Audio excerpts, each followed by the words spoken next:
Well, Wally isn't involuntary. He only comes up when I think about him. When I'm not doing the bit, he's not doing anything in the back of my mind. That's what you think, nerd boy. Me and the boys in the back of a pool going on, and how long it will take you to crack. Wally turned to Clicksnort. I have $50 in 3 months. Fascinating. End of story. Story number 3. Humans are weird. Colonel. 27th cousin stared at the datapad in front of her and laid her dusky orange roll tight down against her neck. She rattled her mandibles together and finally leapt up from the crouch. She would simply have to find a human. She stepped out of her office and pricked her frill in a compassionate frustration as the other 27th cousin stationed in the small college. She returned to the greetings and her green frill. "Have you seen any humans?" 27th cousin asked, fluttering her frill to indicate a very recent time frame. "Second brother is preparing the ground transport in the mechanical bay," their 27th cousin replied. "Gratitude." 27th cousin bobbed her head respectfully and snapped out lightly.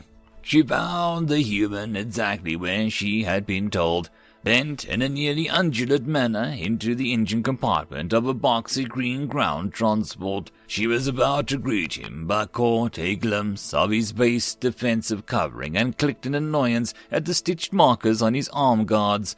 Humans did not use the same naming system that they did. That is why she was here after all. She'd pulled up a translation screen and readied the sound file which she needed. She waited until his head was out of the metal chamber before tapping her talons lightly on the concrete floor. "Hey!" He glanced over at her in a strange, fleshy face contorting into a hilarious motion called a grin, even as he wiped his stubby hands with a biofiber rag. "10th sister, right?" "I am 27th cousin," she said, lowering her frill in disapproval at the attempted flattery. Right, he said, which one now?" "The linguist," she replied, "and you are Private Grimes." "I never denied it," he said, with another grin.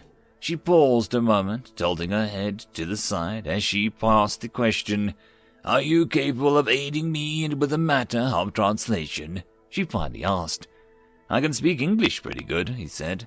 She tried not to leap back in shock when his primary arm-attached joint suddenly shifted up several inches. Were humans even attached under that pliable skin? She shook off the discomfort and held up the datapad. "How do you pronounce this word?" she asked.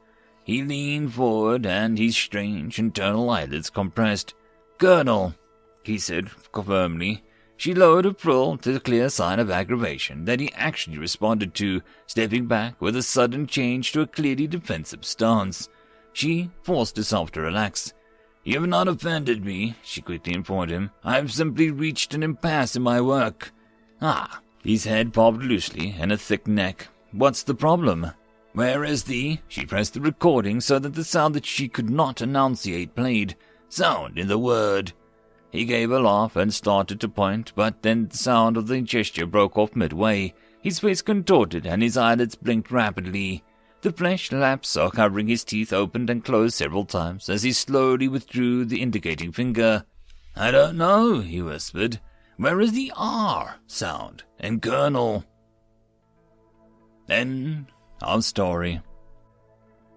And that, my friends, concludes this dose of science fiction fun. I hope that you enjoyed. And if you did, please don't forget to support the author from the link down below. But if you want to support this channel, there are links as well down below for you